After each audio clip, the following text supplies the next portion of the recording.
sports podcast around Valdosta State University. Made by the students, about the Blazers, for Blazer Nation all around. You're tuning into the Inferno Blazer Sports Show with Jaylan Scott, Chris Mercer, Wyndham Drayton, and Sawyer Baltimore. And if you can't take the heat, what makes you think you can survive the Inferno?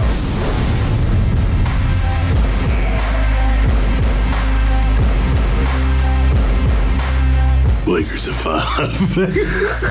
I see we're starting off on a really, really nice note. Welcome in, everyone, to Mass Media 1108 for the Season 4 finale of the Inferno Blazer Sports Show. I'm Jaylan Scott, Chris Mercer, Wyndham Drayton, Sawyer Baltimore right here. And, of course, the man sitting across from us here who's got only his head here in this shot that we have here. But he's got his own camera right there. It is the one and only graduate assistant for Valdosta State Athletics, Drew Runkel, joining us for this episode of the Inferno. Appreciate the opportunity. Welcome on, man. Thanks, guys. Thanks for having me. Man, when you talk about the guy that helps make the extra embers have been possible this semester, like Drew is like firsthand. Like the Victoria interview does not happen without Drew.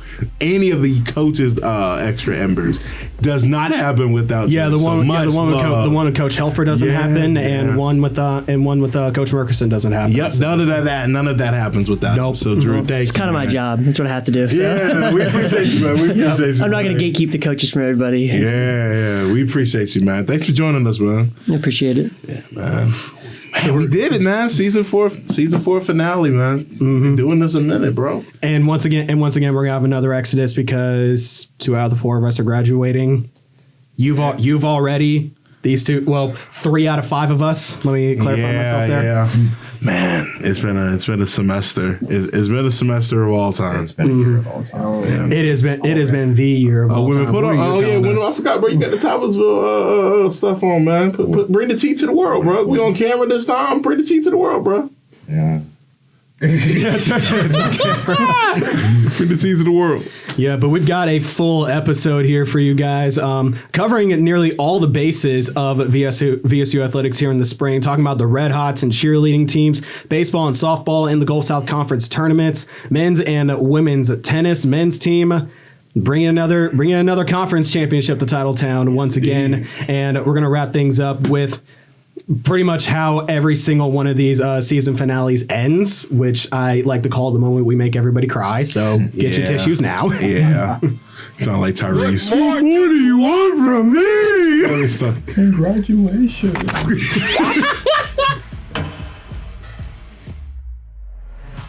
So the first thing we're going to talk about here is what I think is the most underrated dynasty.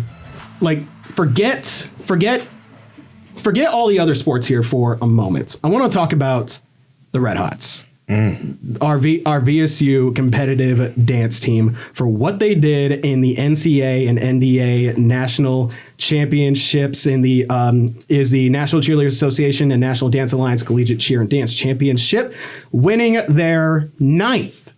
You heard me, 9th. National championship in the Division II hip hop category. Again, one of 9 national championships they've won. 9 out of the past 17 years. They won their first national championship in 2008 in the Open Dance 2 category.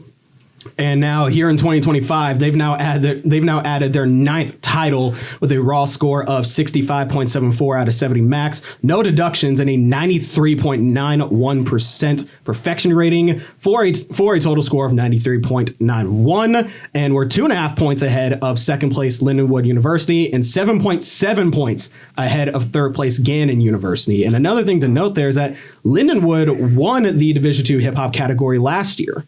VSU placed second. They also placed second in the D2 Jazz division as well. So a bit of retribution, a bit of a good comeback there. And one thing I just want to note here, I talked 9 national championships. Here's all of them.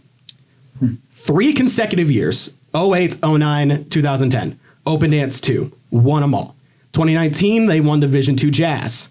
In Division II Hip Hop, clearly their bread and butter, 2011, 2017, 2018, 2022, and now 2025. Like that's a run. That is insane. And here's some context. Here's some extra context here. All of VSU's men's sports combined for 18 Gulf South Conference championships in that same time frame. Yeah. So from the 2007-2008 season to now, 18 GSC championships for the men's teams, including four straight tennis titles from 07-08 to 10-11. All of VSU's women's sports combined for 13 GSC championships. So in that same time frame, of the Red Hots going out there and winning 9 titles, all of VSU's sports have combined to win 31 conference titles, including 4 straight softball titles from 08, 09 to 11, 12. And that also includes a national title in 2012 for softball as well, but also and 2 titles for football. Yeah, 2 titles for football, because VSU won 5 national titles within that stretch. Yep. Men's tennis in 2011, softball in 2012, football in 2012. So 2012 was a great year. Football in 2018, and then men's tennis, of course, this time last year in 2024. I mean, that's insane. And what's even better is that if these NCAA and NDA championships are counted in the total national title count, Valdosta State has 18 national championships by technicality. Yeah. Half of them are from the Red Hots. Yeah, they pull their weight. Yeah, they pull their weight, man. Good job, ladies. Yeah. That's awesome. So if anybody's out there and they see the Red Hots and they think to themselves something different, like why do we have this? Now you know why. They win. Yeah. They go out there and they win. Yeah. They deserve much more love, man. Like much more love. Like they do their thing, and it's just like they had done I think Thomas and all of them that do great work for career opportunities. They had them like doing like their Blazer walk, the same thing with athletics, and like that was really cool for them to have that type of spotlight for them as they made that descent down that way. So like that's well earned and well deserved, because hey, we got another national title banner coming through, man. Exactly. Awesome. So we got another banner hanging up in the complex, and as I've also learned as well, VSU is the only Gulf South Conference team with a dance team. Really? We are the only team with a competitive dance team. That's really cool. And furthermore, this is on top of winning gold at the D2 game day competition at the National Dance Alliance camp in Myrtle Beach to start their season and clinch a bid to nationals. Jack's home state, South Carolina. Yep.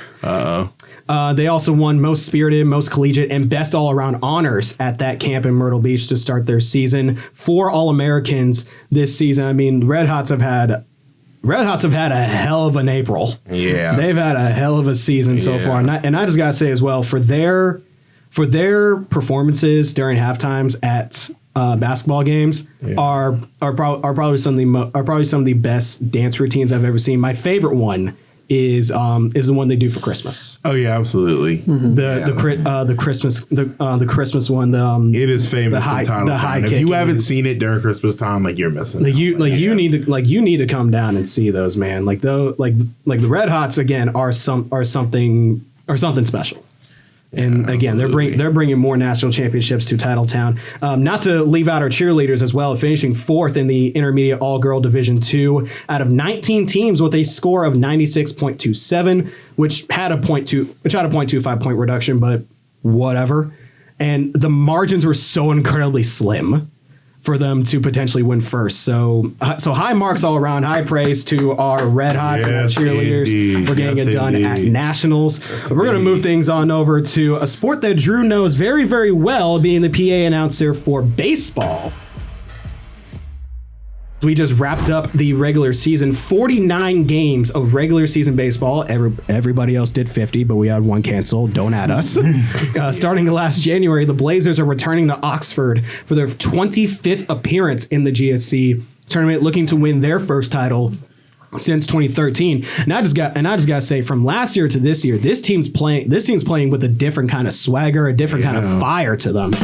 I mean, no pun intended. Like it's no pun intended. Yeah, I mean, this is first year, head coach leading them to the second in the GNC. Which I don't think it's nearly as enough love as it should, because I mean, it's a drastic overturn. I love the bats with Orlando Pena and Drew. I know that you've had the magic Pena. I mean, I've had the privilege of seeing. He can swing it. He can swing it. Oh my goodness! And you were there for the walk-off home run. This would be, as of recording, last Friday. Yes. This was the Don't get me on dates, but can you just talk about what that was just like, seeing that walk-off home run? Yeah, well, it was, they tied it up in the top of the ninth on like a home run with one out. So if you put in our ace closer, and they got to him, they hit a home run to tie it up at 6. Yep. And then so the top of our order came up in the bottom of the ninth, and DJ and Pedro's do what they do and got on base, and Orlando was battling, taking balls, fouling stuff off, and then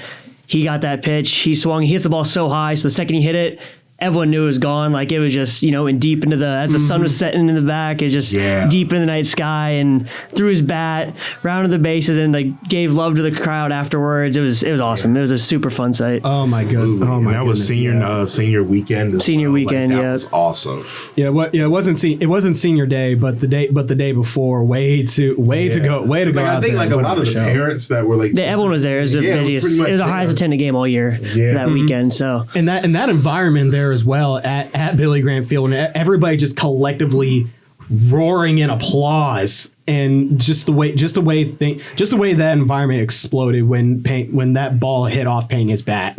Yeah, that was just. He crushed it too. Like there was no doubt about that one. Mm-hmm. Like that was insane. That's your league leader in home runs right there. And I remember tagging the GSC and telling them, hey, I vote Orlando for Player of the Year. Yeah, I better win it. I vote Orlando for 7th in home runs nationally and 4th in RBIs nationally. So he's up there. He can hit it. And has a 750 slugging percentage. Yeah, his OPS is up there too. He's batting 350, so it's not like he's he's a 250 hitter with only home runs, but he does it all.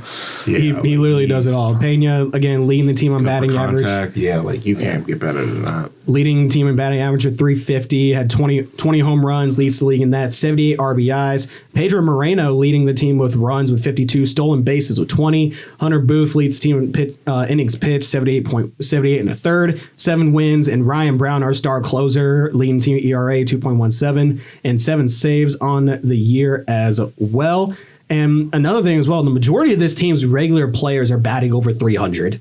That's Pena, Banks, Hood, Stowe, Elgic, Moreno, Natera, and Canagita. I think that's why we're also top 5 in the GSC in batting average as well. Mm-hmm. So that's a big reason why we've been able to really just dominate this year. And when you really take into account record-wise, when you look how great this team was in the GSC, and you take them away from out of conference record. Yeah, because they were 22-10 in the GSC. Most conference wins that they've had since the 2021 season, where they went 22-13. But we're gonna completely disregard those games with the Sunshine State Conference because those didn't happen. We got Nova. We swept Nova though. In the we'll take that. Yeah, we swept Nova. Yeah, we swept Nova. We'll take Nova. We'll take 3 of those games. Yeah, we'll take 3. So the tournament's been decided. The Gulf South Conference baseball tournament has been decided. As everyone knows, or if you don't know, it's a double elimination tournament in which, and another thing I want to note as well, in that West Florida series, VSU had a chance to clinch the 1 seed. Yeah. They had a chance to clinch the 1 seed. Because Mississippi College came in huge and swept Delta State, and the number 1 team in the Gulf South Conference, who currently holds the 1 seed. They'll be faced off against Montevallo. So in those final games against West Florida, VSU had a chance. They had a chance to clinch the 1 seed. But I think since we have Lee, we finished second in the Gulf South Conference. I believe only a half game back. Behind Delta, maybe 1.5. So here's the brackets. So we got the bracket here. It's going to be Delta State versus Montevallo, Mississippi College versus West Al. It's the 4v5.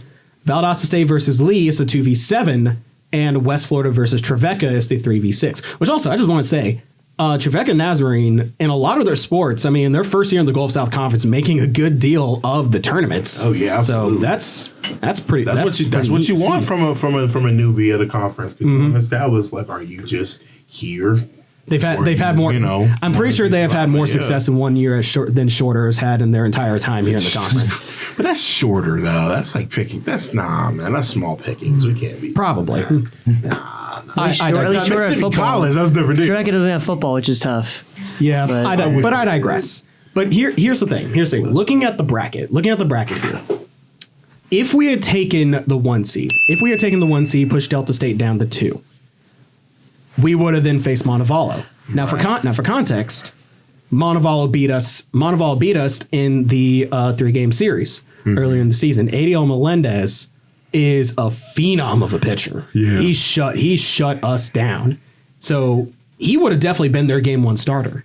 He would have been that opening round starter. And if that happens, I'm not liking our chances too much. Yeah. So if that happens, that likely drops us to the losers bracket immediately. Yeah. Which, good thing it's a double elimination bracket, but still. Yeah. So the fact that we get to face Lee, who we beat this season 2-1, we won that series 2-1, albeit with a combined run differential of 21-22. So we had a negative run differential in a series we won. Yeah. Which is weird enough as it is. By the way, hello, Hunter Booth's 13 strikeout game and Giovanni Canagita's walk-off run on an error. Yeah. Overall, we're 14-17 against the Flames. We've won 7 out of 3. We've won 7 out of the last 10 matchups. And we faced Lee last year in the tournament, where we won 10-0 in 7 innings. That was them being the number 1 team, too. That was an upset win. Right. Yeah. Lee was we run ruled them with a number 1 team. Exactly. Conference. That was big. Yeah, this is the 4th meeting all time in the GSC tournament. I like this matchup more than if we had taken the 1 seed and faced Montevallo. Yeah. I like this matchup significantly more just because we don't have to face Melendez. Yeah. We don't have to face him out the gate. Now we may have to go up against him in game 4. We may have to face off against him in game 4 if we get to that point, if Montevallo somehow pulls off the upset against Delta. Yeah. I mean, Delta State is kind of rocked in a way because like losing to Mississippi College and getting swept. And by the way, getting their is handed to them 22-1. They nearly lost that 1 seed because for a while I was like sitting, I'm like, all right, we're going to be either content with 2 or 3 seeds going into the final weeks. But then when you seen, there is the door was open. And it's just like, ooh, like they have to get it together. Mm-hmm. But I mean, look, we'll take an upset. I mean, Mississippi College is coming into this tournament one of the hottest teams in the conference right now. I mean, sweeping Delta State, sweeping your interstate rival. I mean, that's a major confidence booster heading into that game against West Alabama. Which again, if VSU took that 1 seed and say we beat Montevallo, and then we go on to face a white hot Mississippi College team, they've shown to give us fits. Yeah, Mississippi College gave us fits. I don't know if I'd want to face that. Yeah, you don't want to face the team and getting hot right now in April. So the fact that where VSU is right now, face off against Lee, we win. Let's say we win that game. We face the winner of West Florida Trevecca. Right. Even though we dropped the series to West Florida, it's a competitive series. That was an extremely competitive series. I say if we play that game again, we probably win by like 2 runs. Yeah, at most. A lot of missed opportunities. It's part of baseball. So even then, if we go on to face the winner of West Florida or Trevecca, one thing, if Trevecca pulls off the upset and we face Trevecca, we swept them. We swept them earlier in the season. That was the first. That was so long ago. That was mid-February. That was the first. That was our first conference series. It was a good start, but those games were also close because that one ended on a walk-off sac fly to end it. I like our chances though. I think I like our chances significantly more as the 2 seed than as the 1 seed. Now, this also kind of plays into this, and kind of just a general question for the panel here, and some of you guys can drop in the comments as well. As at the time this is being released. Friday, May 2nd. Hopefully, if I get this out by time, if other projects don't swamp me, by the time this comes out, the first set of games or the opening round of the tournament will be played. So what can propel this VSU team to potentially win the GSC and potentially put them in the national tournament, but what can also be their Achilles heel? Errors. Errors. That's clear. And I'm watching that West Florida game in that first doubleheader, and you're seeing, pitching is doing its thing, and the bats are. If you're winning on like soft contact and you're able to take advantage of, balls getting put in the gap, you take advantage of the speed that you have. That's fine. Then if you give up those type of runs where you're able to counter that, that's fine, and you can be evened out. But when you have errors that you're not covering on first, or it's a wide throw, or something like that happens, like you got to cut that down, because when it's tournament time, every minute detail of that is going to be greatly exasperated when you get to this point in the year. I mean, we're 3-0, and I think Jaylan, you had mentioned that before, like 3-0 in games where we have like 4 errors. Yes. That is not gonna fly if we're gonna take on a team like Delta or take on a team like Montevallo, or it's just not going to, especially at this point in the year where you know the mistakes of that can greatly affect and end your season. Oh yeah. Drew, you got any thoughts on that? I mean, you've been covering this team at home all season, so both home and the road. It's all about pitching depth. I mean, if you have last year, we had just Booth and Dotson were our 2 starters. Yep. Dotson went the first game we beat Montevallo, got them, and then Booth went 7 shutout against Lee in the second round. Then after that, we had to throw our closer in the opening game against West Florida in a double elimination game. It just came down to we didn't have enough arms. And this year, having Drake LaRoche is huge. Dotson's a dog. He'll chew up innings here and there. Like I think he allowed 3 runs in like the first inning of the night, but ended up getting through 6 on like 130 pitches. Like he'll work. Because he's always had, he might have a rough first inning, but he won't allow runs the rest of the way. Fully agree. And then our Tuesday starters, Dewey Brock's been really good. Trey Jackson, and there's a lot of guys in between like Jaden Paradoa that have kind of came in and chewed up innings with, you allow a run here and there, but it's going to come down to how well can they pitch for longevity. Like you can't have those 30, 40 pitch innings, which happens sometimes. You got to not hit guys, can't be walking guys, just keeping the ball low. And because we've allowed the second most home runs in the conference. We've allowed so that's been an issue. So that's been an issue, just a lot of center cut pitches that teams take advantage of. Yeah. So like West Florida doesn't do that. West Florida does not allow home runs. And so that's been their pitchers. They were number 1 in ERA this year as well, because I think they were just their staff's exceptional. And then Delta's got the best pitcher in the country probably. Yeah. In Fontenot. Yeah.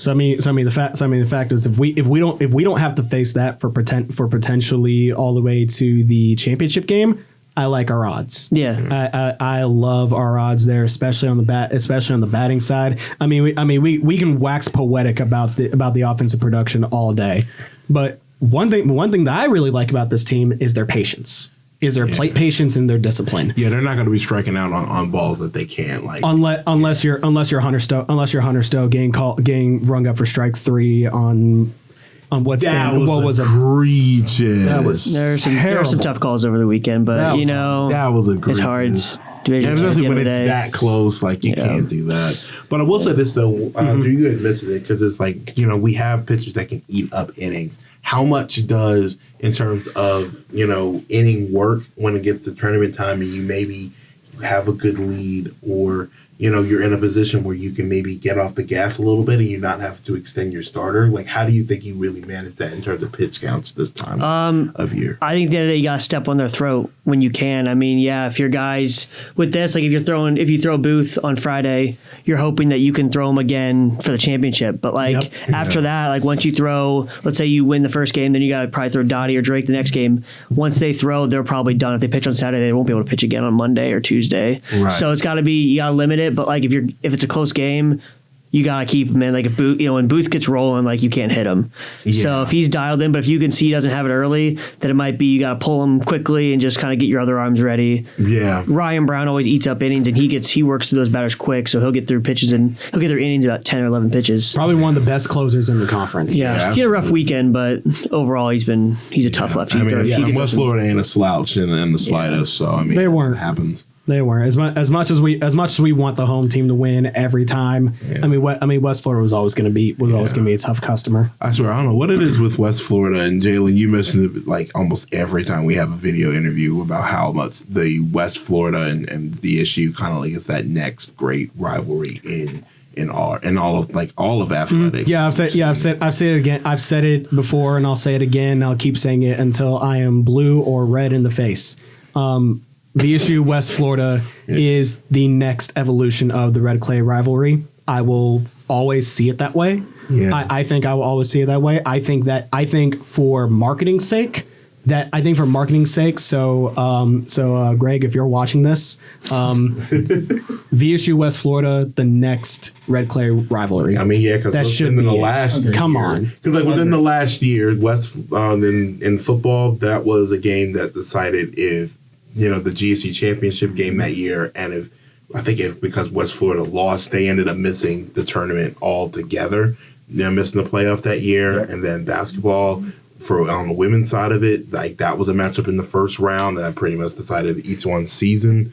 I mean, this year, decided the 2, and then obviously, for VSU to try to propel them to the 1 seed. So, I mean, like within the last year, it's just beginning to strengthen up in a way. And we don't have anybody else. We don't have anybody else in the conference in Georgia anymore. So they're closest school.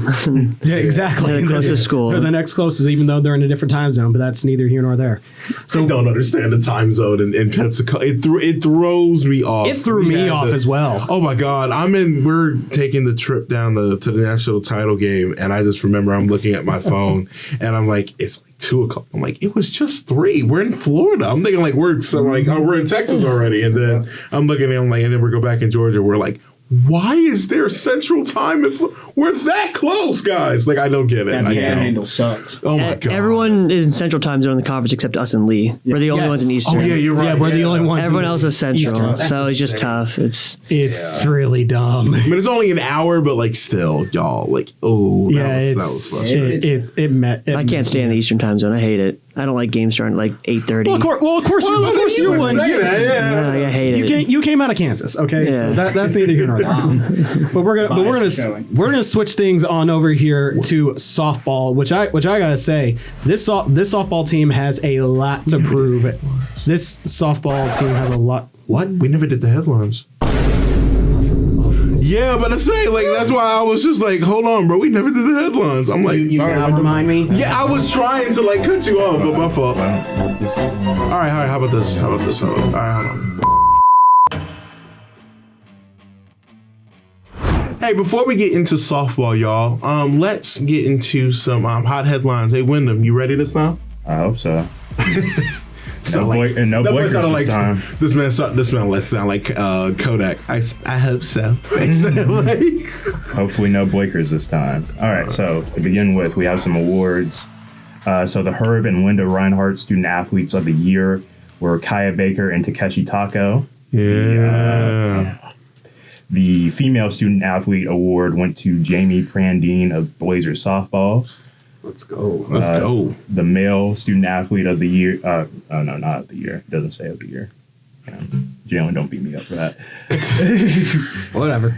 The Male Student Athlete Award went to Fareed Eljake. Eljake, yep. Eljake. Okay, of Blazer Baseball. So we just want to give a shout out to them. Congratulations on the awards. Yeah, along with I think you were going to get to this, but Kobe Haraway, JC Justice, and Aaron Whalen, all academic, all district by the College Sports Communicators. So we got scholars on this team. We're not known for sports. We are not purely known for sports. Get that out of y'all's heads. Scholars. They're in those books. I'm not gonna leave that be. Nah, man, stay in them books for real, man. Stay in them books. Yes, indeed. I'm not gonna continue on that route. Yes, indeed. All right, so the Blazer Athletic Day of Giving. So the inaugural Valdosta State Blazer Athletics Day of Giving was on Tuesday, April 8th. The event was designed to raise funds for programs with specific needs and projects, giving supporters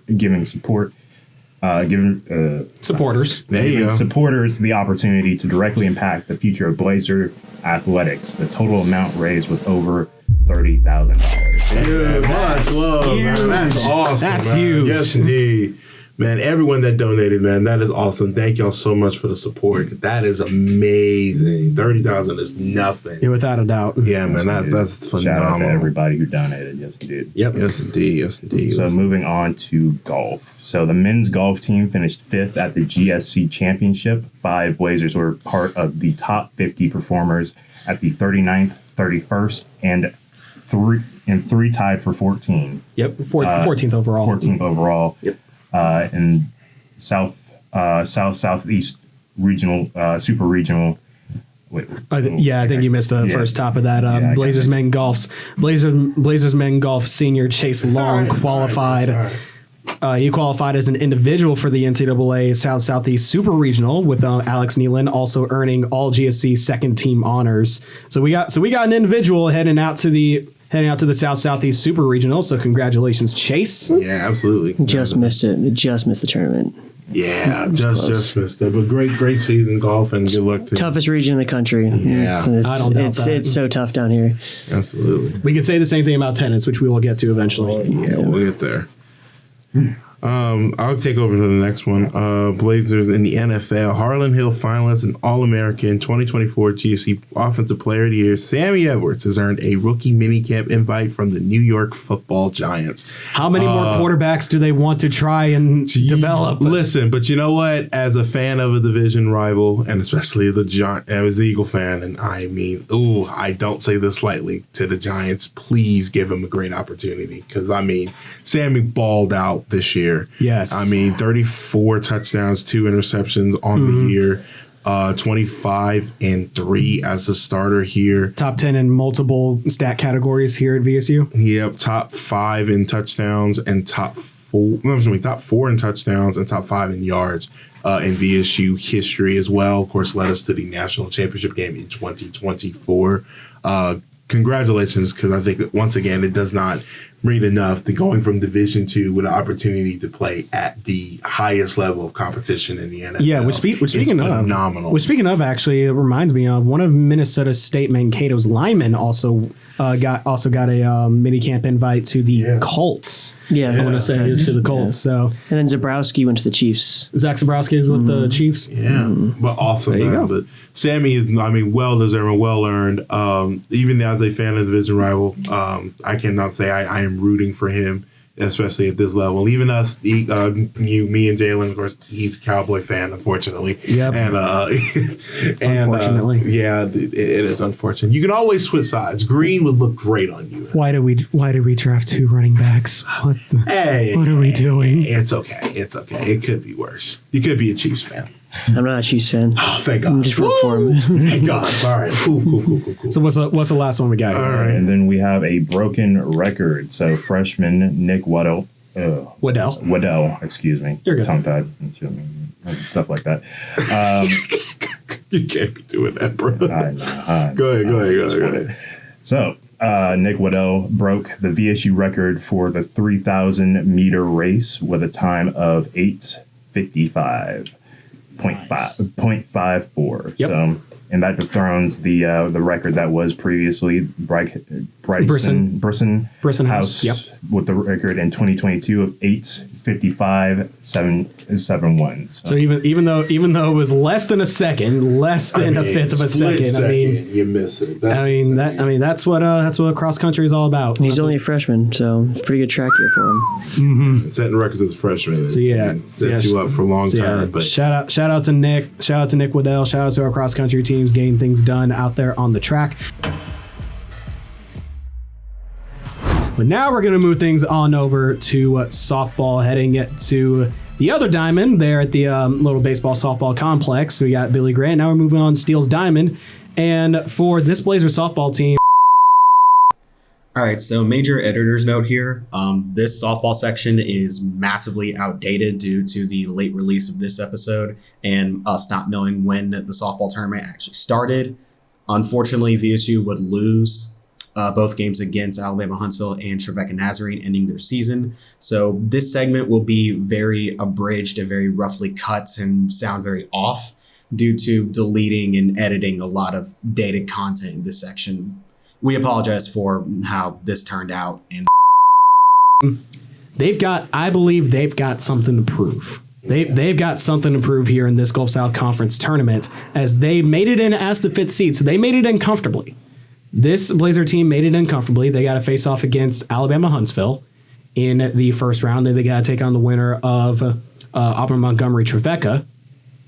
And I think it's quite well, I'm not going to say understated. I'm actually going to say overstated of how much of a roller coaster of a season this was for Blazer softball. Starting 4-7 in non-conference play, went back and forth to start conference play, going 3-4, and then rattling off a 10-game winning streak, then won 5 out of 7 through the end of March into early April, and has now gone 4-10 in their last 14 games, including a 5-game losing streak through mid-April. So things have not been very kind to this softball team recently. They did pick up a win in the series against West Florida, 4-1, but unfortunately dropped the final game of the series 2-3 in 8 innings against West Florida. So, but the thing is, as I'm looking through the schedule here, a lot of these are dead close. Yeah. A lot of these are stupidly close. Like their bats went cold.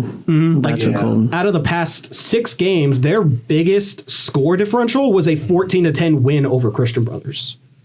In terms of a loss in that sample size in those past 6 games, it was a 3-0 loss to West Florida.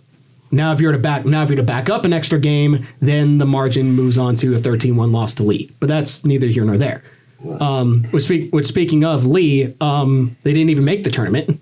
Damn. They didn't even make the tournament. Late. So we may have dodged a bullet. We may have dodged a bullet there if fake played, Blazer. I just thought about that. If Lee played Auburn Montgomery, whoever the winner of that was, if we beat Huntsville, we might have been in a potentially worse situation. So I'll take what we got. Yeah, we'll take the 5th seed any day of the year. I just think Claire, I'm just gonna read off here. In 49 games that Claire Malding has played this year, 2.5 ERA, 106 WHIP, 20-14 on the year, 38 appearances, 30 games started, 25 complete games, 6 shutouts, 3 saves, over 200 innings pitched, only 74 earned runs allowed, has only walked 53 batters, struck out 181, and has a batting average against of 216. Right. Like when I say she's the next Samantha Richards, I'm not joking. Man, she's 1-of-1. I'm not joking. Because sometimes everyone wants to be next, but you got to realize you got some that are just 1-of-1. Mm-hmm. She is truly 1-of-1, and they got to be on their A game against Huntsville. Of course, they went 2-3 in the season series. Took game 1 of the series 6-3 back on March the 1st. Yep. In a doubleheader, they fell in the second game of that doubleheader 4-7 before winning the series on the second 3-2 in 8 innings. So we do have a record of winning, beating them, but it's different now. It's May, it's postseason time. Just got to be able to lock them up, and we got to find a way out of this slump. Yeah. So I mean, just like baseball, softball is a game of runs. I mean, it's a game of runs. It's when you're hot, you're hot. When you're not, you're not. Yeah, it's a game of streaks more than anything in the world. It's like if you're fighting well, good hitting streak going in, you've hit well, you've hit safely. It's a good chance. And Drew mentioned Anderson Gano as well. Let me just read off her season stat line. She's hitting 401. I am so sorry. 401. Sir. She's hitting 401. Ted Williams Kyle always talks about when we talk like baseball. He's like, listen, if someone's hitting 350 or beyond, that's somebody that I want on my team. I know Kyle is somewhere smiling, saying someone is hitting a 401. Mm-hmm. Like, I don't care who you are that's getting playing time. Like, that's insane. Remember the time Joey Votto hit 400? Yeah, like a couple of years ago. Yeah, now we have that. I don't know if we're getting that again though. 400 is insane. Now we have that, and going again with Gano. 401 average, 1,300 OPS, 1,300, 27 runs, 57 hits, 17 home runs. That's insane. 44 RBIs, slugging 782, drew 35 walks.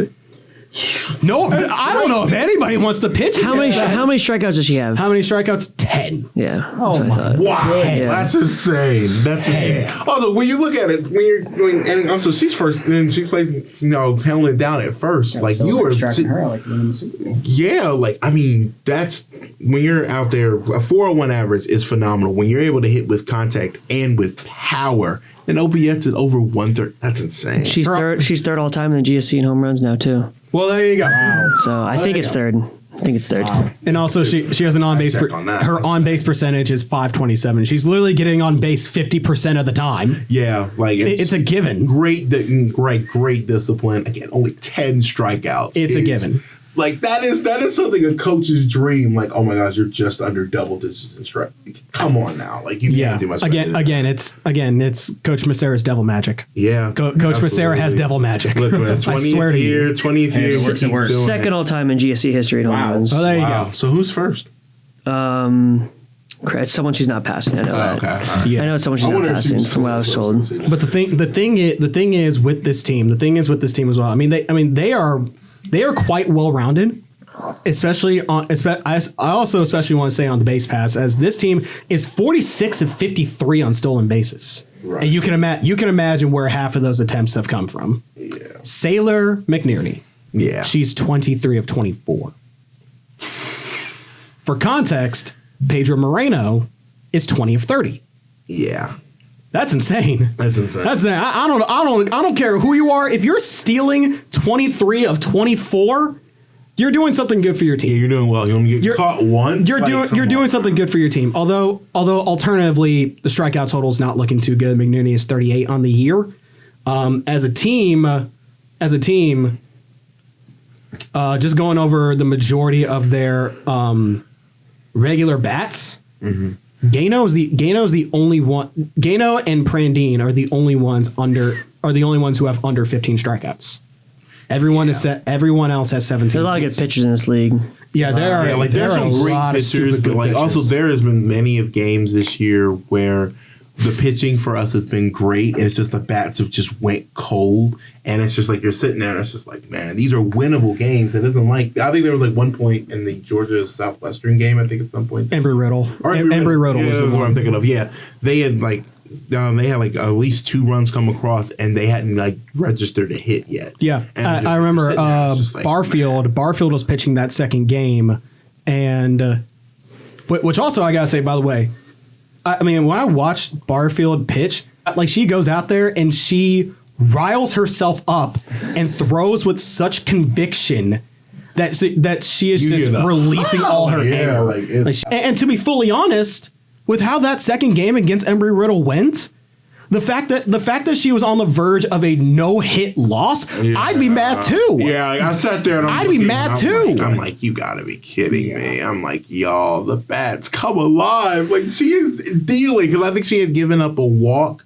I think like the only reason why like they even got on base, Steve, and put him in that position is like there was a walk and I think an error where I think Gano got pulled off the bag on like a routine ground ball, and it's just like you can't have that happen at that point in the year, and it's just like you need to get as much momentum as you can getting into this. But hey, postseason time was the time to get hot. The time to do it now. And again, like I said, to end the season 4-10, in your last 14 games, that's gonna light a fire under anybody. I don't care who you are. And these are winnable games, especially in that 3-game series against West Florida. Like these are winnable within 2 runs, at least 3 runs. Like it's close.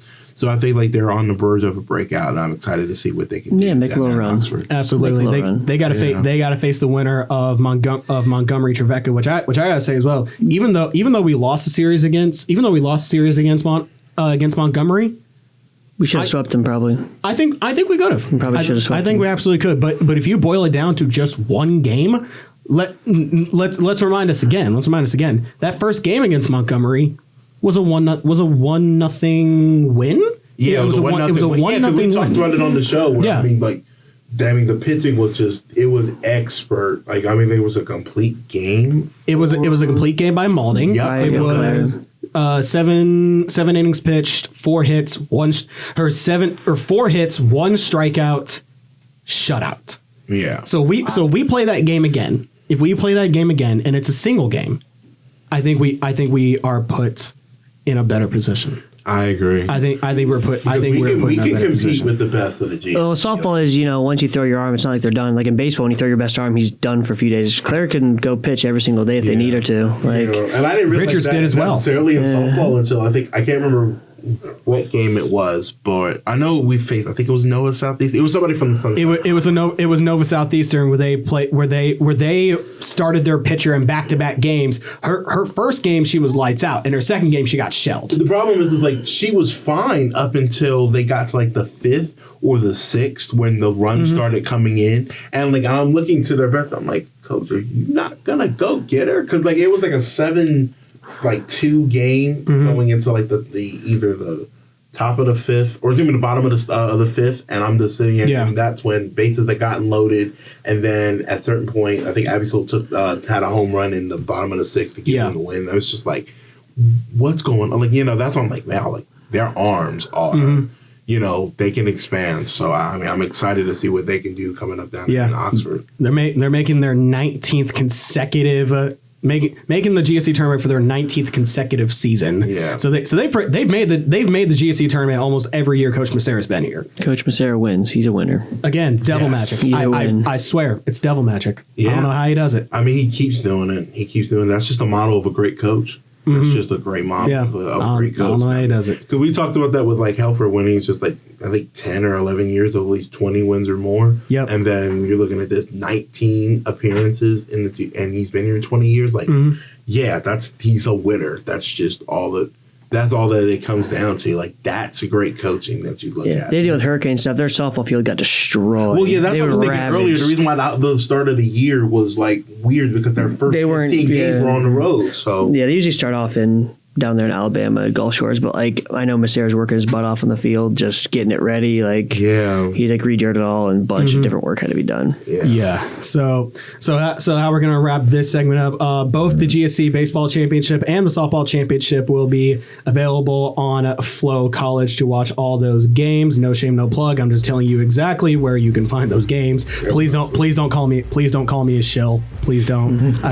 We don't sell our souls to anybody. We can't even monetize this podcast. we can't monetize this show. So this is not a sponsored episode, I swear. But I'm fucking up. Let's go ahead. This episode is I'm kidding. Yeah.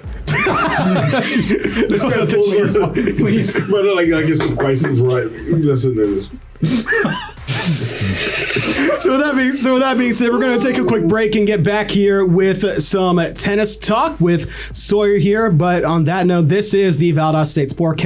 Oh my God! Yeah, winning. Shut up. Now, there you go. Whatever. Okay. This is the Valdosta State Sports Podcast by the students about the Blazers for Blazer Nation. We'll be right back after this. Worldwide? Oh, shut up.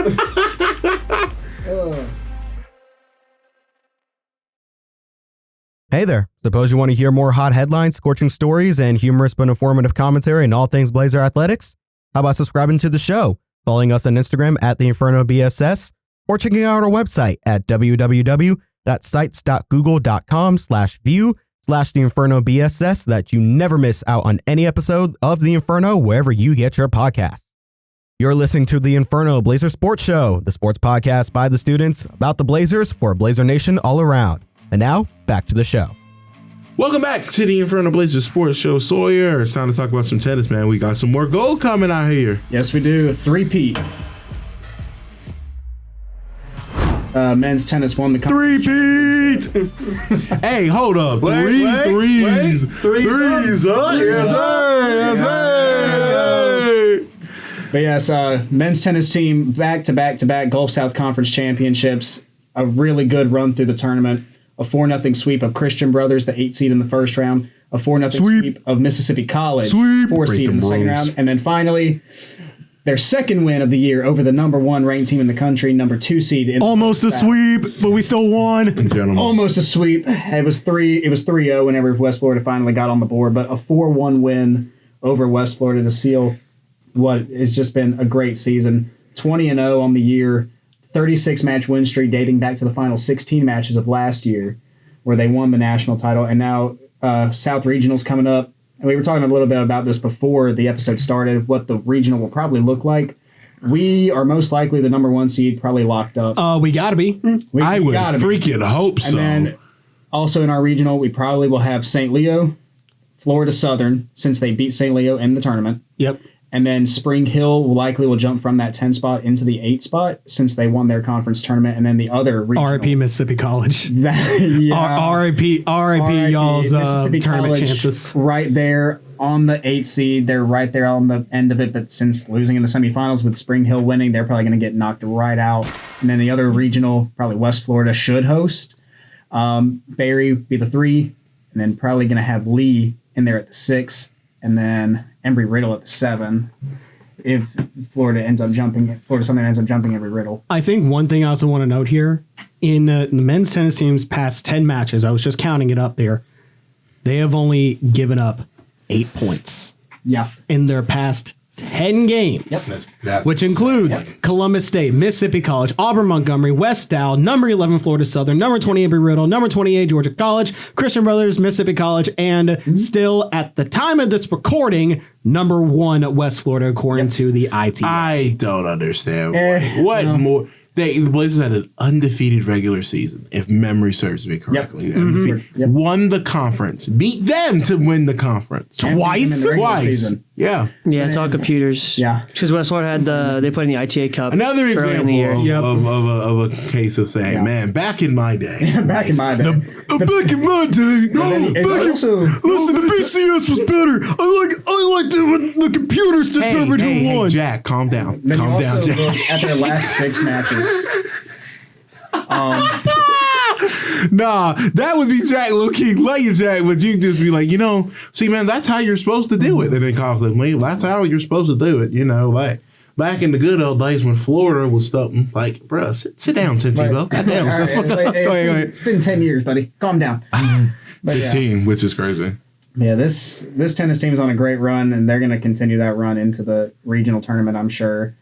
Starting May 9th and 10th, first and second round. Yep. Gonna see who we open with. Selection show is May 5th at 8 p.m. So that is we're gonna be waiting a couple days. Next Monday. Yeah, next Monday. Yeah, that'll be next beginning of Monday. finals week. Beginning of finals week. You're gonna have a good time. Kill me now. Just out. Oh my god, man. And then we switch over to the women's side of things. Their season's coming to an end. They showed great fight at a lot of points this season. They never gave up. Yeah, a lot of things just didn't fall their way for them. They have so talented. That 4-0 sweep. That 4-0 sweep versus Tampa. That gave them a great boost. Yep. Even though that gave them a great boost. I believe Tampa was number 3 at the time. No, it was Flagler. That was Flagler. I'm sorry. Yeah. We beat them unranked whenever we beat them. Tampa was unranked, but still they were a good team.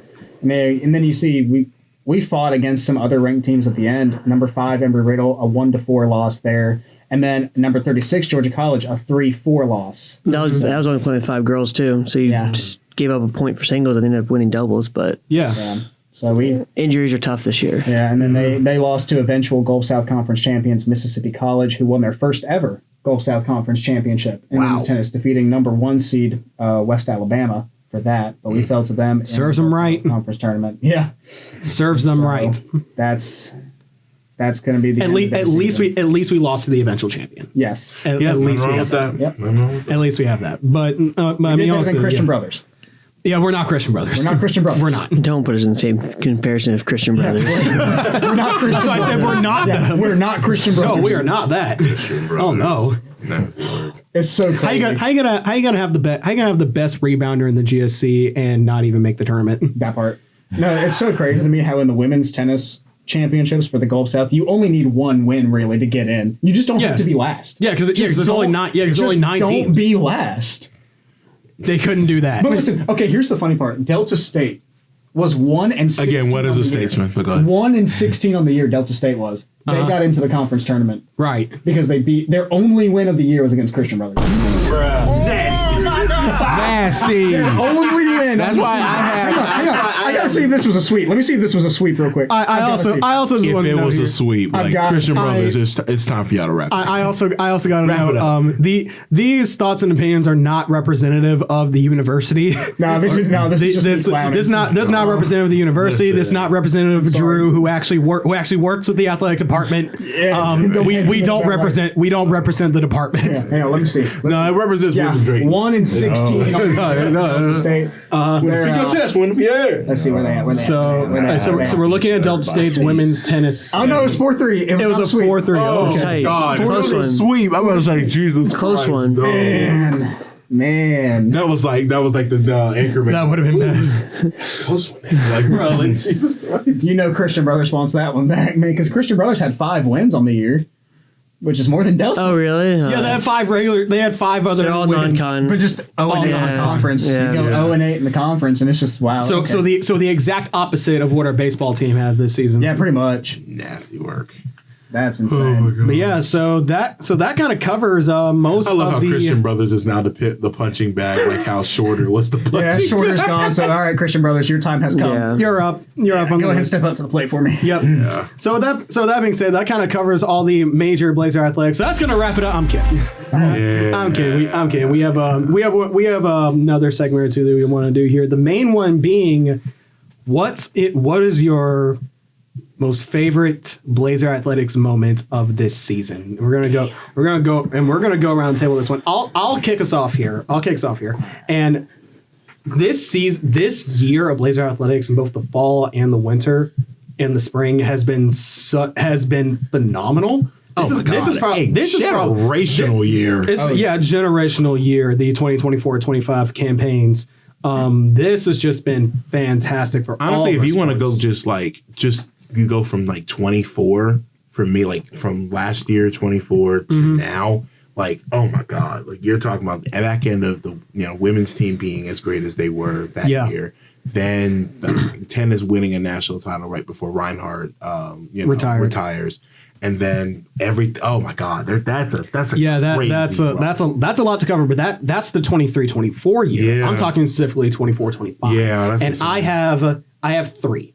I have 3 moments that I you can't decide on. I can't decide on. I technically have 4. One of them an honorable mention. So all right, what's the honorable mention? The honorable mention was Peña's walk-off 3-run homer against. Yeah, and recency. So I get you there. That was huge. The other 3, you got to put that clip in there too. Yeah, I'll see if I can find it. One of the first ones was VSU football beating Minnesota State Mankato at home to clinch a bid to the championship. Sawyer and I were both there for that. I was there too. Yeah, I had my sign. I had my sign. That's when Montana sniped me out on ESPN because that game, the day of graduation, and. Montana, hi, Miss Camera 3. She is like, we have like a group text with each other, and she had like texted me what the game was on ESPN, and she was just like, "It's the day of graduation." He's like, Chris, why are you on ESPN right now? And she shows me dabbing up, I think Blake Hester on the screen, and I was just like, oh. In the turtleneck, no less, man. I forgot about that turtleneck. Man, I thought I was doing something with that turtleneck, man. Yeah, what? Turtleneck. Nice. Nah, I was spiffy that day. Like, ooh, but that's insane. So my next two that sign is still iconic though. Like I still have it. Do you still really? Yeah, I still have it. Please take a picture of that, Josh. I will. I remember. I also got I think I also got posted like the VSU athletics page as well before the game, so that was fun. Yeah. The other 2 moments I have were, of course, Carlos Hart's game-winning shot against Montevallo in the GC semifinal. Lost my voice on that one. That was huge. I mean, again, probably best call of my career so far. Best call of my career so far. Unless lost all of that voice. If you know, you know. Wee woo, wee woo. Wee woo, wee woo. If you know, you know. Oh my god, I heard that in years. Softball girls getting their chant going on. It's amazing to hear. It was a 1-1. That one's high, deep center. Air past the flag, hit the fire truck. Wee woo, wee woo. That's a home run, ladies and gentlemen. A 2-run home run at that. Blazers continue to build their lead 11-2. That's gonna end the ball game. So, and my third best moment.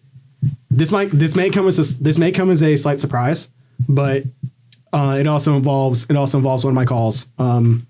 Would be the game-winning point from volleyball beating Alabama Huntsville in a sweep. And that was the game at home. That was the game at home. Yeah, I remember that. That was a game at home towards the end of the season. Alabama Huntsville is one of the best teams in the GSC, and they won. I think they either won or right behind us. Something like that. But volleyball winning that final point to sweep to sweep Alabama Huntsville 3-0 as part of a 3-game win streak. That was huge. Yeah. And again, if I got to remind anybody, that was my first year calling volleyball. Yeah. So to have the opportunity to have that call, I mean, that your was first year. huge. Every commentary wise, you did volleyball this year, which much love, and then went on the road for men and women's basketball. Yeah. Like this was a banner year for you, man. Yeah, Like, so volleyball sweeping Alabama Huntsville, Carlos Hart's game winner against Montevallo, football beating Minnesota State Mankato in the semifinal, and Pena's home run. Those are my top Blazer Athletics moments of this year. Who wants to go next? What's you, Sawyer? All right. So my top 2 from this year, I got one from fall, one from spring. From fall, it was the Gulf South Conference Championship game against West Florida. That game was just Yeah, I mean, it just The non-targeting call. Oh my God. The challenging of non-targeting. I was gonna say, they were reviewing that. That was so crazy. Do you remember that? I don't know if you remember. There was a pass interference call on our first interception.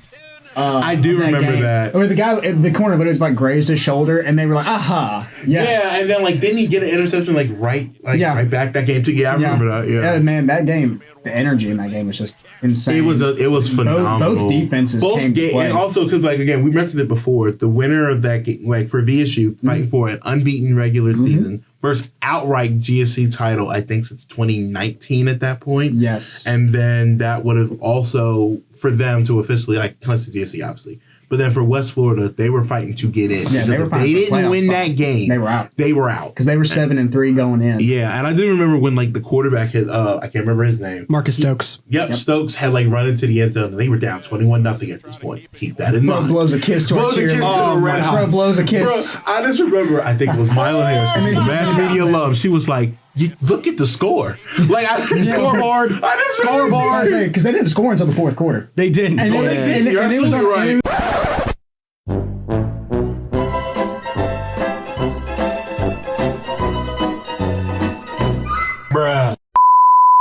On a 4th and 1 little option keeper, that's the only points they scored in the game. And bro, you're out here blowing a kiss to the Red Hots. Get real. Get real. I gotta say, and it was also, against a stack that VSU, box. Listen, honorable mention that I don't know if anyone's going to mention it. VSU paint up team on Instagram. Oh my God, that was legendary. BTA records. Whoever you are, I want you to know you are loved. Oh, absolutely. On the Inferno Blazer Sports Show. You are loved, man. You are a legend. Oh my God, that was by far the best part of the year. Sorry, what was your spring moment? The tennis three-peat. I love our tennis team. I follow them really close. Watching the three-peat that's something. I think they have a real good chance to go win another title this year. Oh, man, I love it. That'd be crazy. Reinhardt's last title was tennis, and then this year, Caden's first title would be tennis. That'd be poetic. Especially because also Reinhardt's first championship was tennis initially before it was football. Yeah, that's a And then like we said in the episode, Mr. Caton, he handed the trophy to the Valdosta State men's team when they won the national tournament. Think about it. It truly was like a passing of the torch moment. Yeah. If you think about it. Yeah. Because going from Reinhardt to Caton hands the trophy to VSU, and then he's our AD right after. It just, I don't know, something about that is just kind of special. So which one of you three want? Drew, I would love to hear yours. I'll go. I think it just had to be recency bias Orlando's home run. Yeah. Just because it was going into such a big weekend, and obviously, it didn't go away, but like the energy of everyone, like the second he did it, Orlando, he sent me a video today. It was like a side view of like from looking like into our dugout. It just, he hits it. He just throws it back. You don't see it on the broadcast. He just throws it backwards and just looks at it. He knows it's gone. And so hearing that and then just hearing me on the PAs, like I was losing my mind. Like I was loud with it. Yeah. So I think that, obviously being part of just that team and everything and obviously the run basketball that has to be up there. Man, you had some games where you were PA as well. Yeah, that's right. You had to fill in for Matt Malone. It's big shoes to fill, but like every once in a while, that team, they didn't have much expectations for the basketball team this year, having 2 returners, and they made a huge run, and so proud of those boys and what they've done, and now a lot of guys going up D1, so that's cool for them. Yeah. Shout out to Carlos Hart, because I don't know if we did that in our last episode. Where I don't know if we had. I don't don't know. Well, Yeah, I don't know. 'cause- We've explicitly mentioned it. But Well, like now it's official that he's going off. Yeah, he's going to Eastern and then Michigan. Eastern Yeah. Michigan, and then Braxton's Brax go to Citadel. Yeah, so which, like, good for I mean, them. awesome. Congratulations to him as Yeah. well. And that's up there. Oh, I also asked her other than that Orlando home run. What was like one of your favorite calls on PA for baseball? Funny enough, and I'm gonna partly clown on you in this. I remember last year you went super high on DJ Banks' name. Oh, DJ Banks, yeah. And, I remember. I changed it up this year. Probably the back home runs against Nova Southeastern. I do remember. It was Orlando, then Stowe, then Easton Hood. They went back to back, all slicing home runs into right field for a Wednesday game. It was the day after men's basketball beat Union in the first round of the GC tournament. Yeah. That was a lot of fun. But just everything with baseball. I mean, baseball's such a classic game, and everyone out there is so devoted, and it's fun. It's a good time. Wyndham. And I really enjoyed pulling up to the complex for the Super Tuesday game. Sawyer was out there. Chris was out there. It was just fun to be around the guys and everything. You know, the crowd was. It was This was the Super Tuesday game against Union. Yeah, it was against Union. Also, much love to the Fire Pit. Fire. Much love to y'all. Much love to y'all. 2-4 and all. Come on, Tufo. Oh yeah, that's up there. And also, you mentioned Fire Pit, but also again, massive shout out to cheerleading teams, Red Hots. Yeah. What was that? That Stomp and Shake cheerleading team. Code Red. Code Red, yeah. Dude, Code Red was actually out more often. Like, please. y'all, that was like I roll with y'all. Like, come out more often, Code Red. Like, oh man. It is hard. What do you mean? Like, it is really. I can. Hey yo. Pause. But like, it's really hard to decide which moment stands out because like this year, like I getting the chance to go on to the McKinney for the national title game is being on the field like before the game. Being able, cause I wish I had gotten a picture with the national title trophy, but being able to like hold it like when like before the game, like. That's a small memory to me, like that, just like that I love forever. The anticipation of like going, cause I came in on a fan bus, Sawyer was there, and that like hype of like, you know, going into a national title game was just, that was special.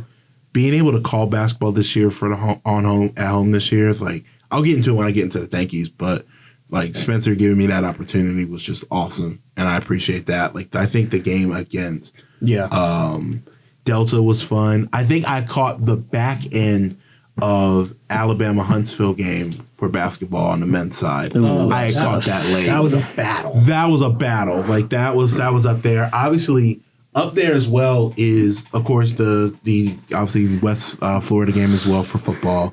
But man, listening to the Montevallo game and hearing Jaylan, who is like that's bro, hearing him on the call for that, and you were seeing him like he is locked in. Yep. Like it was one of the coolest things ever to see your people just go out there and thrive. And that game was incredibly down to the wire because I mean it felt like going to the wire going into that year. It was like, can we come through in the clutch, especially in those final moments? Because I think that was the first like close game we had been to other than like that Delta State game earlier in the year where it was like super close, but we just couldn't pull it out, Huntsville. Pull away in the end. The Delta game came first, I think.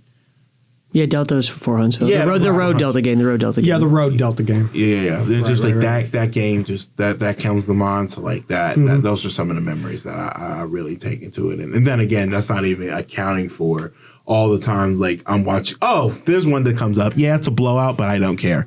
I was with my mother when we took on Erskine this year, and we're in Jacksonville. And I'll never forget my mom who knows football, but she doesn't know football. If you get it. And also, hi mom. And I had told her, oh man, it's like 55-0. She was like, watch the score be like, watch they get the 70 points today.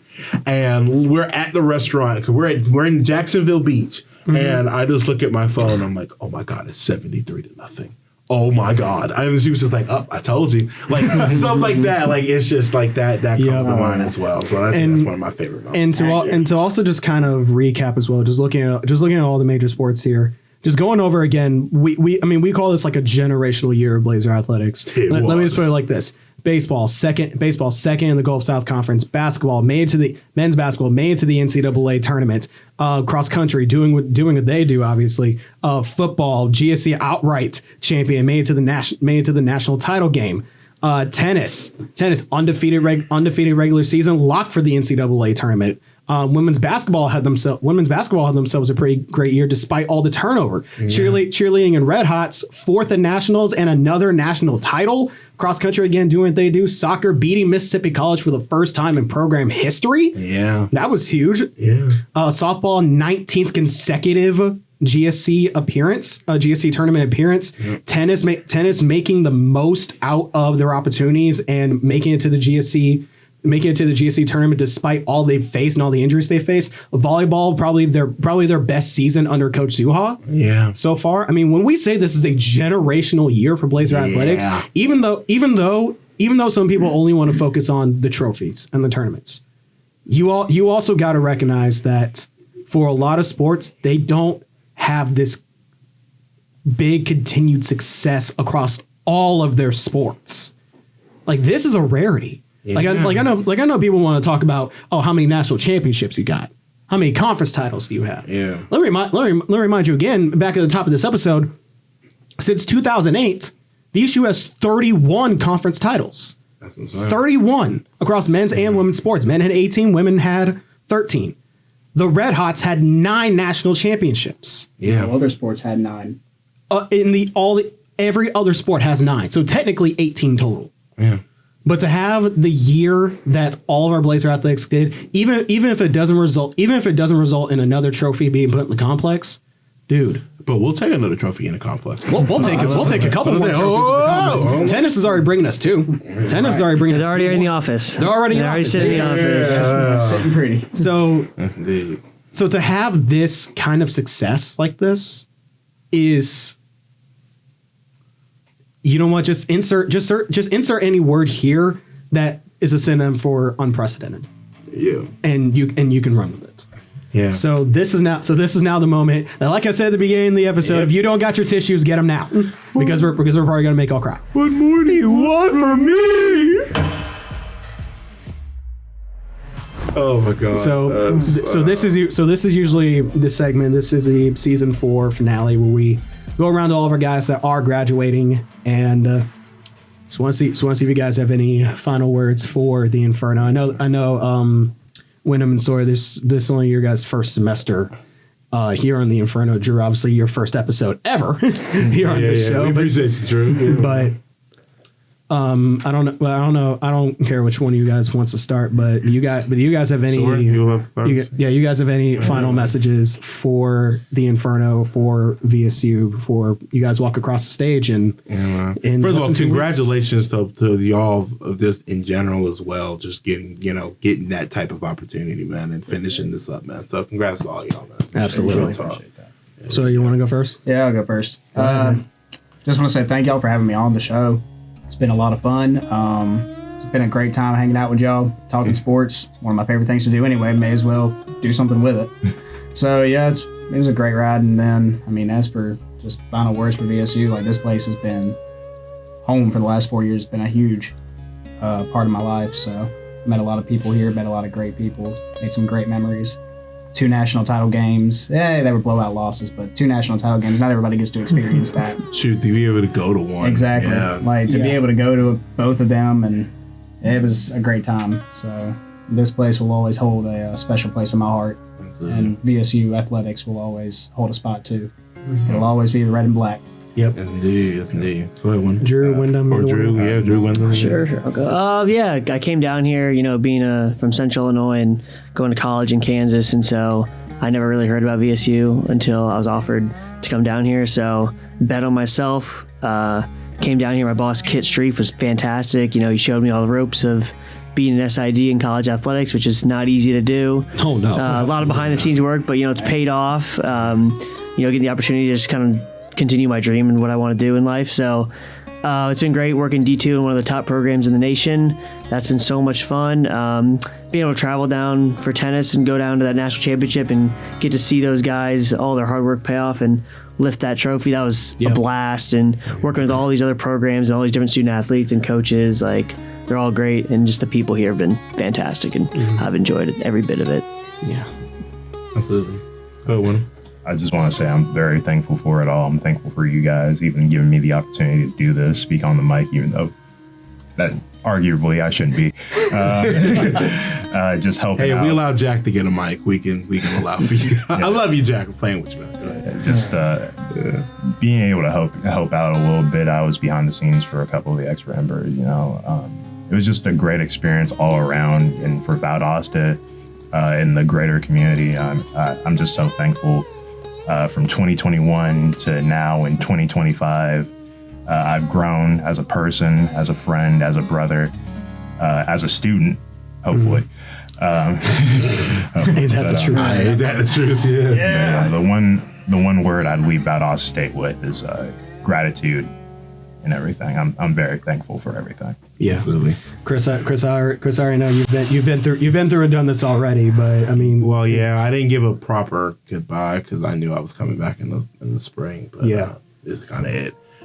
I want to thank God first, because that's the only thing that keeps me sane. I want to thank my mom that keeps me just alive, sane. I want to thank Jaylan, because I remember us talking about this show in your small compact car, that blue baby, and we are in there talking about what the show could be, and just incorporating Kyle into it, and then we make the decision to get Jack in there as well, and just be able to just chit chat and talk about that, and have you guys as not only just friends and co-hosts of the show, but as family. That's something that I can't thank y'all enough for. To Wyndham, someone that I met as a roommate fall of 23, and to have somebody that kind of just like step right in, like as a friend, somebody that I am honored and privileged to have gotten a chance to know, learn a little bit more about life because of you, man. Learning just how to be a better person. I'm grateful that I have had the opportunity to be your friend, even though sometimes this feels like I doesn't deserve some of the gratitude and the graciousness in the world. I'm just grateful that I've been blessed to have great people in my life that have cared for me, that has thought about me, that has made it a point to be in their lives. Thank you all. To Kyle, to Jack, to G, to all the folks that have been on the show previously, to folks that have heard about us, done everything like that. Like, I appreciate you guys so much. Those that you've ever watched the broadcast and heard me on it, y'all have read an article from the Spectator. Thank you all. I can't thank you enough, Jaylan, for just not running away when I was like being just an I mean, I'm so grateful for your friendship, your compassion, your love for this. Drew, I thank you for making my job a little bit easier at the Spectator, man. Getting them stories out and being able to talk to these coaches and bring good content, but also just being able to have these different connections with different folks. So I appreciate you heavily, man. To all of you all that have watched this show and everything like that, I thank y'all enough. I thank you for the brothers that I have in arms here and wherever they may be watching around the world. Thank you again. This is not goodbye, because I'm sure as hell gonna pop in every now and again just to call in on the show, see how y'all's doing. Yeah. But Jaylan, you keep striving, bro. Keep striving. Keep doing what you do. Yep. Don't let that fire burn out, man. Wyndham, keep believing in yourself, man. Keep betting on yourself, bro. Lay, man. Sawyer, keep doing what you do, bro. Keep doing what you do, man. Drew, go on and succeed, man. Go live, go explore, do what you do what you love. As always, take care of your mentals. That's something that I haven't been the greatest at, but doing this show kind of gives me a little bit of therapy in a sense. So I thank you all. I think it's time for us to go. Thank you. We love y'all. For Jaylan, Scott, Sawyer, Drew, thank you so much for joining. But Jaylan, if you got something. Yeah. I also want to say, and especially for somebody that it's hard for me to express a lot of the things that I feel. This project, I know I've said this like the past couple season finales. I've said this for the past couple season finales, and it's kind of the same message, just repeated. So if you've already heard me say this, then it's pretty much all the same. But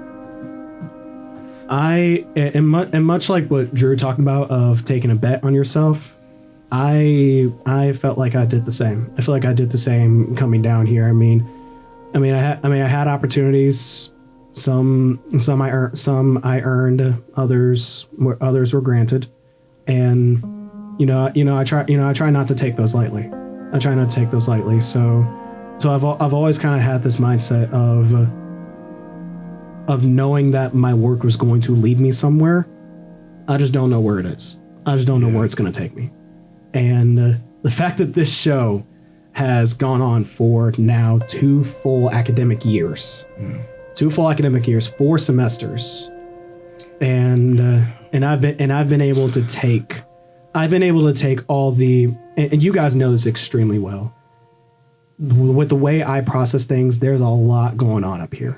Yeah, there's a lot going on up here that's unorganized, that's chaotic, that sometimes can be organized, other times is not. And when it comes out, it's not always clear. It's not always clear, and I know that. Something that I've been trying to work on. So the fact that I see this going where it's going, I know I've got another year left. Yep. I know I've got another year left here. You bet your I'm back here to wish you off, man. There's no way. There's no way. I know I've got another year here, and I know that year's going to be pivotal. That year's going to be pivotal to me. So when it's all said and done, when I eventually graduate, I know I'm not pursuing a master's here. I know that. Dang. God damn, Jaylan. That's the most anti-Blazers thing you've ever said. Damn, bro. I only say it because the record scratch it like, hey, whoa. I only say that because I know VSU does have a master's program that I'd want to go to. They don't have what I would want to pursue. Yeah. So that's just the business side of things. But when it comes to the show, I take this as seriously as I can because I know I don't want this to end with me. Yeah. I don't want this show to die. I don't want this show to die with me when I leave. So the fact that I've had the opportunity over the last couple of years to get to know you guys and to get to build this to where it is, to build the strong foundation that this show stands on, and the fact that it's starting to become more well known around the area, around Valdosta State. That's something that I don't think I would have been able to predict when I started this. When I started formulating ideas for this show, and I started coming up with logo concepts of what I wanted to base this on, of what inspirations I wanted to take. I didn't know where I wanted to take this. Do you still have the old, because initially, and we talked about this in the Ember, we initially wanted this to be like a pre-show for pre-game show for football. Yep. And I think do you still have that logo? I might do. I remember you saved it somewhere, and we had saw it. Yeah, I had some mock-ups, but the point is the fact that we've been able to build such a strong foundation with this show and this podcast to give people the opportunity to come on here and talk sports. There's a lot of sports fans down here. Yeah, they just don't. There's a lot of sports fans down here, but they probably just don't have the outlet. Yeah. They don't have the outlet. And they don't have the experience to really make something of it. Yeah. So, and I know, Chris, you asked this to Coach Chan and asked this to Coach Helfer and what you want to be remembered for here at VSU. If there's anything I'd want to be remembered for is taking a situation by the horns and taking it where you want to go. And I think I've shown that with enough conviction and enough dedication to your craft, you can take wherever you want to go. Wherever you want to go, you just gotta steer the wheel. I agree. You just gotta steer the wheel to where you want to go. So for another season of the Inferno Blazer Sports Show. Again, we thank you all super sincerely for your support. We don't ask to like, subscribe, or share as often as we should, but I think that falls under the principle of I think we earn your support. Yeah, we earn it by our content. So if you do like this and you think we've earned it, share us around. Yeah, I mean, we do great work here. We're going to continue to do great work heading to fall of 25. Yes, indeed. We love y'all. Oh, Craig, send us off one last time. Holla at the people, man. Yeah, man. Tell us what's up, man. We appreciate it, man. Love y'all. Deuces. Craig. Bye, Felicia.